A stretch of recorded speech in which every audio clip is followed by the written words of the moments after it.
Halo guys, welcome back to my YouTube channel. Oke, jadi di video kali ini aku bakalan share lagi ya video pembelajaran aku. Teman-teman silakan menonton dan menyimak ya.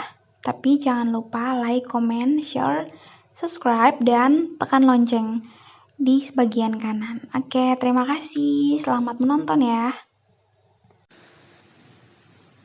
Hai, perkenalkan nama saya Almeresti Vivi Henlis. Saya dari Institut Ilmu Kesehatan Strada Indonesia, Prodi D4 Kebidanan Ahli Jenjang, NIM 20410028. Baiklah, saat ini saya akan mempresentasikan tugas kuliah saya dengan judul Pasangan HIV dan AIDS dengan mata kuliah Komprehensif Kesehatan Reproduksi. Yang pertama, penyebab HIV/AIDS. Virus masuk ke dalam tubuh manusia terutama melalui perantara darah, semen, dan sekret vagina. Setelah memasuki tubuh manusia, maka target utama dari HIV adalah limfosit CD4. Karena virus mempunyai afinitas terhadap molekul permukaan CD4, virus ini akan mengubah informasi genetiknya ke dalam bentuk yang terintegrasi di dalam informasi genetik dari sel yang diserangnya, yaitu merubah RNA menjadi DNA menggunakan enzim, dan DNA provirus tersebut kemudian diintegrasikan ke dalam sel hospes dan selanjutnya diprogramkan untuk membentuk gen virus. Yang selanjutnya adalah patofisiologi HIV/AIDS. Pada individu dewasa, masa jendela infeksi HIV sekitar 3 bulan. Seiring bertambah replikasi virus dan perjalanan penyakit, jumlah sel limfosit CD4 akan terus menurun. Umumnya, jarak antara infeksi HIV dan timbulnya gejala klinis pada HIV berkisar antara 5-10 tahun. Infeksi primer HIV dapat memicu gejala infeksi akut yang spesifik seperti demam, nyeri kepala, faringitis, dan nyeri tenggorokan, limfadenopati, dan ruam pada kulit.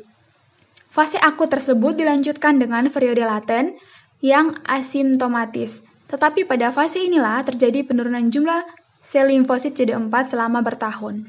Sel T dan makrofag serta sel dendrit atau sel imun adalah sel-sel yang terinfeksi HIV dan terkonsentrasi di kelenjar limfa dan subtulang. Dengan menurunnya jumlah sel T4, maka sistem imun seluruh akan semakin lemah secara progresif. Yang selanjutnya adalah pengaruh HIV/AIDS terhadap kesehatan reproduksi. Menurut Demkes, pada kasus HIV terjadi pada pria dan wanita, tetapi pada kasus AIDS, prevalensinya lebih banyak kepada pria. Menurut penelitian wanita lebih banyak dari pria, tetapi karena pada wanita jumlah CD4-nya lebih tinggi, serta gejala klinik AIDS pada wanita sedikit, hal inilah yang menyebabkan diagnosis masyarakat menunjukkan frekuensi HIV pada wanita lebih rendah. Pada laki-laki yang sebelumnya sudah pernah berhubungan dengan wanita yang terinfeksi HIV menyebabkan semen mengandung virus dengan konsentrasi tinggi. Dan yang selanjutnya adalah pencegahan penularan. Secara umum, 5 cara pokok untuk mencegah penularan HIV, yaitu abstinensi, memilih untuk tidak melakukan hubungan seks berisiko tinggi, terutama seks pranikah. Yang kedua adalah be faithful, saling setia. Yang ketiga adalah kondom, menggunakan kondom secara konsisten dan benar, menolak penggunaan napsa. Equipment, jangan pakai jarum suntik bersama. Untuk pengguna napsa, pecandu yang idu dapat terbebas dari penularan HIV/AIDS jika mulai berhenti menggunakan napsa sebelum terinfeksi, tidak memakai jarum suntik bersama.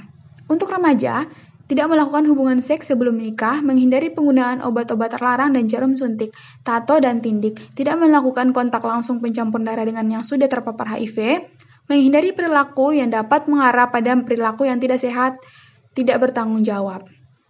Yang selanjutnya adalah pencegahan penularan dari ibu ke janin. Yang pertama, wajib diberi obat ARV dan mendapat pelayanan perawatan, dukungan, dan pengobatan lebih lanjut. Yang kedua, pertolongan persalinannya baik per vaginam atau bedah sesar dilakukan berdasarkan indikasi medis atau bayinya dengan menerapkan kewaspadaan standar untuk pencegahan infeksi. Dan yang ketiga, semua ibu hamil dengan HIV diberi konseling dan pelayanan KB postpartum. Yang keempat, untuk mencegah infeksi tetap dianjurkan untuk menggunakan kondom. Dan yang kelima, ASI eksklusif tetap diberikan dengan mengikuti syarat-syarat tertentu. Yang seterusnya adalah penanganan. Untuk menahan lajunya tahap perkembangan virus, beberapa obat yang ada adalah antiretroviral dan infeksi oportunistik. Obat antiretroviral adalah obat yang digunakan untuk retrovirus seperti HIV guna menghambat perkembangbiakan virus. Obat-obatan yang termasuk antiretroviral yaitu AZT, didanoise, cystathinin, stafudin. Obat infeksi oportunistik adalah obat yang digunakan untuk penyakit yang muncul sebagai infeksi samping rusaknya kekebalan tubuh. Yang penting untuk pengobatan oportunistik yaitu menggunakan obat-obat sesuai jenis penyakitnya, contoh obat-obat anti-TBC dan lain-lain. Dan yang terakhir adalah rujukan.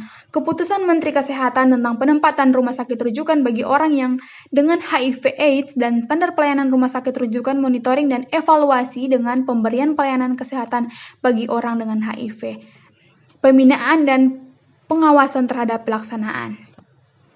Baik, demikianlah presentasi saya. Semoga teman-teman bisa menyimak dan semoga bermanfaat untuk teman-teman. Terima kasih.